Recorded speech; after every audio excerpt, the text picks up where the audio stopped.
What's up mga kababayan, News That Matters here. Dito sa video natin ngayon ay ating panoorin o pakinggan itong paglaglag ng slate ni Bangag sa kanya na kung saan butatang-butatang ginawa ng kanilang leader, no? Na negative campaigning laban sa slate ni Duterte na kaysa protektahan ang kanilang leader sa kanyang mga tinuran o sinabi laban sa kabila, nilaglag pa nga ng kanyang mga ini-endorso. Naku naman po. Pero bagong lahat mga kababayan, huwag niyo po sana nakalimutan mag-like at subscribe para updated ka sa mga uploads ko araw-araw. At yun na nga no mga kababayan, nagsisimula pa lang ang campaigning, mukhang diretso kumunoy na agad ang slate ni Bangag. Nahalata masyado na sila mismo hindi masaya sa mga tinuran ni Junior laban sa mga slate ni Duterte. Kung kaya naman hindi ko na patatagalin pa, ito na ang buong video. Good afternoon po, ma'am, sirs. I'm Melalas Moras from PTV4. If I recall it correctly, last Allianza press conference, nabanggit natin na we are against negative campaigning, walang siraan, we're against negative tactics. But last speech ni Pangulong Ferdinand R. Marcos Jr. sa ating proclamation rally, may mga nabanggit siya while campaigning for you na wala sa kanila ang may bahid ng dugo dahil sa tukhang, wala sa kanila ang pumapalakpak sa China, at wala rin sa kanila ang mga sumuporta sa Pogo. May I ask, what's your views about this statement po of the President? Hindi naman kandidato si Presidente. Parang malabo yun, sir, ah. Hinahangaan ko pa naman to si Senator Soto minsan. Parang malabo hata yung sir yung sinabi niyo, hindi naman po siya kandidato. Ba't siya pinagsalita? Bakit siya nangunguna doon? Even if Mr. Senator Soto means kahit hindi po siya ang kandidato, the mere fact you are under him, siya ang pinuno ng inyong alyansa. It speaks so much. Sorry to disagree with you, sir, ah. Sinasabi namin kaming mga kandidato, hindi siya. So he was merely stating facts. And that is as far as his perspective is concerned. So it doesn't have anything to do. So parang facts daw yon according to Marcos. Parang ang dating nito, hindi kami yun. Hindi kami yun. Siya lang yun. Siya lang yung nagbitaw ng negative campaigning. Siya lang yung nagsasabi noon, hindi kami. Tila lumalayo na sila, oh. Tila naglalaglagan na sila. Ang nagsisimula pa lang parang, naku, siguro, kasi ito tingnan niyo yung opposite. Kung naniniwala ka na okay yung ginawa ng inyong pinuno niyo yan whether you like it or not. Kasi kung kay Pangulong Duterte yan, tinanong yan, bakit ganyan, nagbumura si Duterte? Hindi naman niya sasabihin ng mga kandidato ni Duterte, si Duterte lang yun, kami matino kami, hindi kami nagbumura. Hindi kami hindi, walang ganun. Ipagtatanggol pa nila. Tama, mali.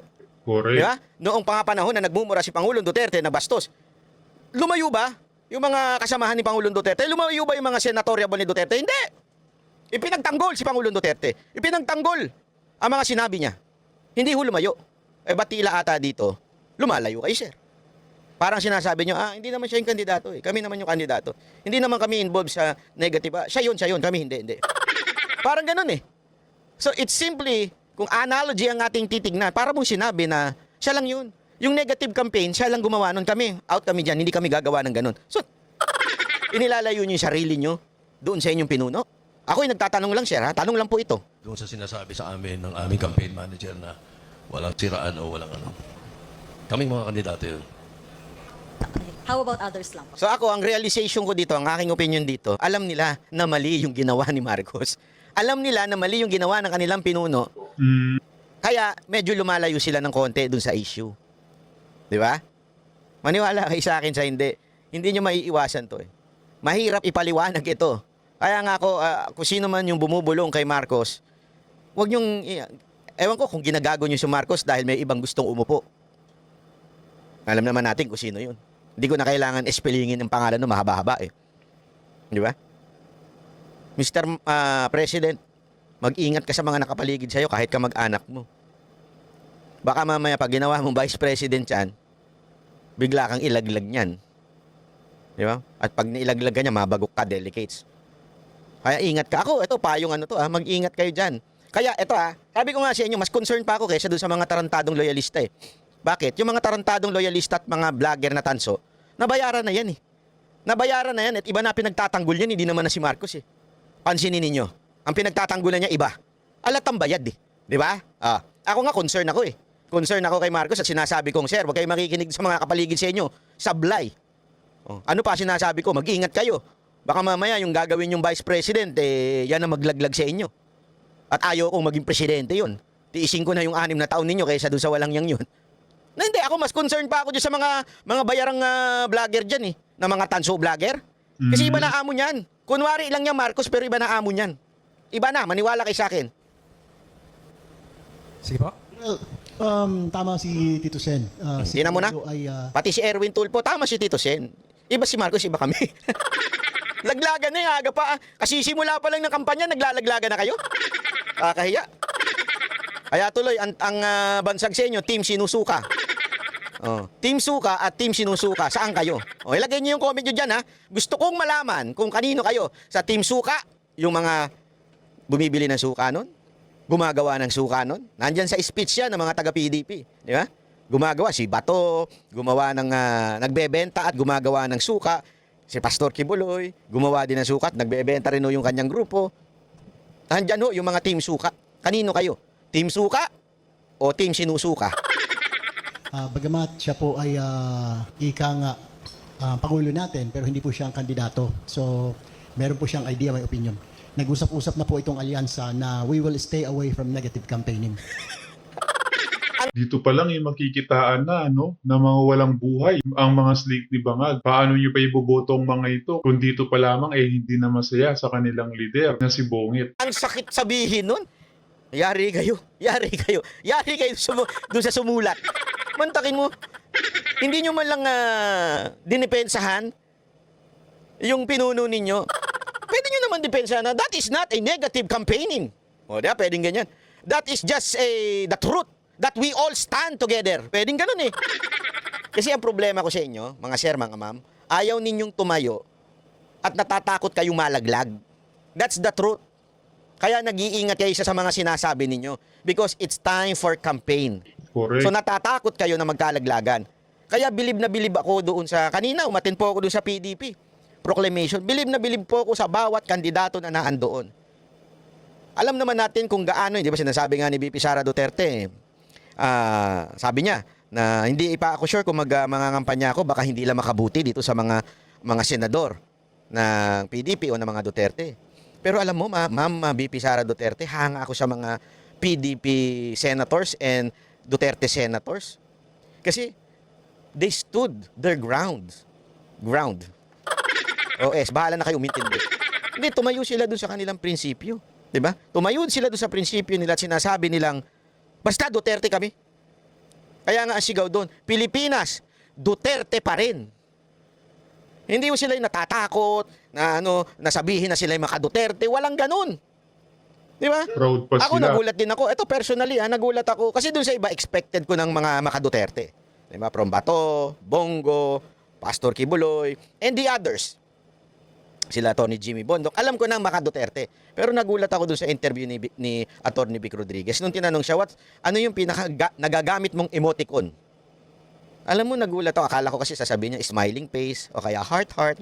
Sabi niya, gumanon siya. That is so risky in the part of Atty. Vic Rodriguez kasi alam naman natin, malapit siya sa mga Marcos. But still, doing that is very risky for him as a candidate. Pero tumayo ho siya. Kaya talaga masasabi mo, maisog etong si Atty. Vic Rodriguez. Maisog talaga. And Correct. each one of them, talagang, hindi, wag na tayo magpaligoy-ligoy. Duterte kami. That's what we want. Duterte, brand of leadership. Wala na yung paligoy-ligoy. Paano yun? Iba si Marcos, iba kami.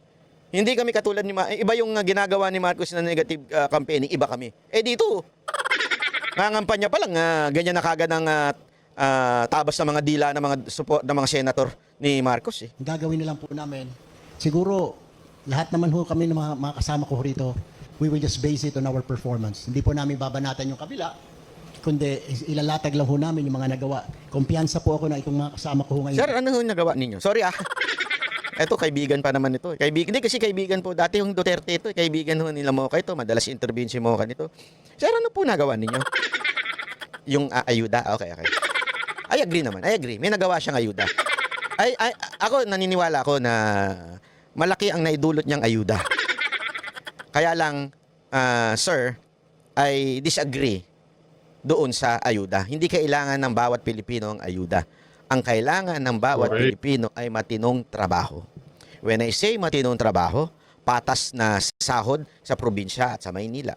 Matinong trabaho, ito'y sapat para bumuhay ng at least 4 members of the family. Matinong trabaho. Hindi ho ayuda ang kailangan natin. Ginagawa nating tamad ang mga Pilipino. Ito ha, masasabi ko sa inyo. Alam mo, kayo mga kababayan natin sa ibang bansa, sa mga OFW, di ba? Mga migrant workers, ano pa? Yung mga residente na ng mga ibang bansa. Marami sa inyo 2 trabaho para mag-survive. Kasi if you do not do that, mahirapan kayo mag-survive sa trabaho nyo. Tama, mali? Normal po 'yan. Ang dami kong kaibigan sa Japan, sa Amerika. Pag nagpupunta ako, walang oras sa akin. Kasi ang daming trabaho. Meron sila sa umaga, meron sila sa gabi. Di ba? Meron pa nga ako na-meet nung panahon na nag-tour kami sa Guam. 3 trabaho niya. Meron sa umaga hanggang alas 3. Magpapahinga lang siya 1 oras. Papasok siya sa hapon. Papahinga lang siya sandali. Magiging DJ siya sa gabi. Para lang maisalba yung kanyang pamilya at saka mabayaran yung kung ano man binabayaran sa bahay, kotse. Sa Pilipinas, isa na nga ang trabaho, nagmamadali pa umuwi. Bakit? May akap naman eh. Akap ng kabit. Hindi. Bang akap yun, di ba? Yakap yun, yakap. May akap naman, kaya umuwi na maaga. Wala silang okay na ito. Hindi ko rin masisisi kasi 2 oras kang babiyahe, papunta at pabalik. Kaya pagod na pagod ka na, dadaan ka pa sa kabit mo. O edi segway ka pang ganun. Naturalmente, kawawa ka talaga. Di ba? Kaya hindi ka na nagtsatsaga kasi isipin mo, anyway, may akap naman. Ano po ba yung akap? Yung po yung programa ng ating gobyerno para doon sa mga kapos ang kita, makakatulong. Parang tulong ng gobyerno yon para sa mga kapos ang kita. Mali. Para sa akin po pasensya ka na Representative Erwin Tulfo. Mali kasi yun eh. Ginagawa nating tamad ang mga Pilipino. Dapat ang binibigay natin oportunidad, hindi akap. Oportunidad, trabaho, ayusin natin yung mga requirements sa trabaho, yung siguraduhin natin na yung minimum wage ay talagang nabibigay, yung mga overtime talagang nabibigay. Kasi ang daming yan eh. More than anything else, yan ang kailangan ng Pilipino, hindi mamalimos. Dahil dyan, bumabagsak ang ating bayan. Utang tayo ng utang. Tapos, sana nga kung nabibigay lahat eh. May mga nang bubulsa pa. Hindi ko lang alam kung sino yun. May ginawa. Either sa local government, sa Kongreso, sa Senado, may mga alam naman ho ninyo yun, you being the media, na I'm sure na nagyaryo din po lahat itong ito. 3 senador po, 4 po. Manny Pacquiao in the Senate before, Senator Ping, Senator Soto, Senator Tolentino, and then sa local government, si DILG, and then si Mayor Abibinay. Sa Congress po ako, and si Congressman Villar. May mga ginawa po. So it will be more on performance-based. That's yun po ang napag-usapan po namin. Hindi po namin aatakihin yung kabila. Sabi nga natin, we don't like that negative publicity. Pero yung kay Pangulo po, siya po yung Pangulo. Hindi naman po natin pwedeng diktahan ho yun. Kanyang opinion po yun. Maraming salamat po. At yun na nga mga kababayan, narinig natin itong mga kabangagan ng slate ni Bangag. As always mga kababayan, kita na lang ulit tayo sa ating next vlog. Huwag niyo po sana kalimutang mag-like at subscribe para updated ka sa mga uploads ko araw-araw. Maraming po salamat mga kababayan. Ingat and God bless.